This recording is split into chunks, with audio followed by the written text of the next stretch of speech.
Good pa rin ang morning natin mga kasalonistas kahit naka-ospital ng inyong salonistang mangyan. Medyo matagal na rin na nangyari ito kaya lang hindi ko talaga siya na-i-upload. Dahil nga nagkasakit tayo at nabisi na rin tayo ng mga sumunod na araw. Ayun na nga, nagsimula ang pananakit ng aking tagiliran ay 3 weeks ago na pero hindi ko masyadong pinapansin. Inom lang ako na inom ng tubig at ng kape. Ayun, kaya naman pala, lalo siyang sumasakit dahil meron na akong UTI. Hindi rin naman ako nagtagal sa ospital dahil pagkalabas ng lab test ay, yun nga, UTI at hindi naman talaga ako nagkaroon ng stone.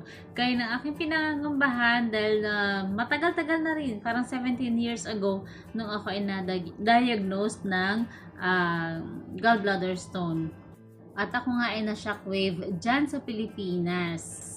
At inasahan ko na rin na baka nga ito ay umulit dahil sinabi na ito sa akin ng doktor. Pero sa awa ng Diyos ay hindi naman siya umulit at yun nga, UTI lang. Paglabas naman ng ospital, sinundo ako nung aking mag-aama. Ay dumaan na rin kami dito sa aking apo na dahil malapit lang naman yung ospital doon sa pinagtatrabahuan ng kanyang mama at natsampuhan din na nandun ang kanyang daddy. Kaya naman itong aking manugang ay nagyaya na kami daw ay kumain. Libre na daw niya kaming buong pamilya. Kaya salamat na Dim. Si Baby Lucas po ay baby ng aking panganay, adopted daughter na si Jessa. Kaya naman apo ko na yan. 3 days na binigay sa aking pahinga ng aking doktor pero itong aking madam ay nakiusap na pasukan ko na siya sa ikatlong araw dahil nga day off naman ang aking kasama. Kaya no choice, sabi ko nga sa inyo, pag nandito ka sa Abu Dhabi, bawal talaga magkasakit. Dahil kahit pa ikaw ay bagong labas sa ospital, tuloy-tuloy pa rin ang trabaho. Nakita nyo naman kung gaano karami ang aking mga pasa-pasa. Dahil sa dami ng turok na aking naranasan 2 days ago.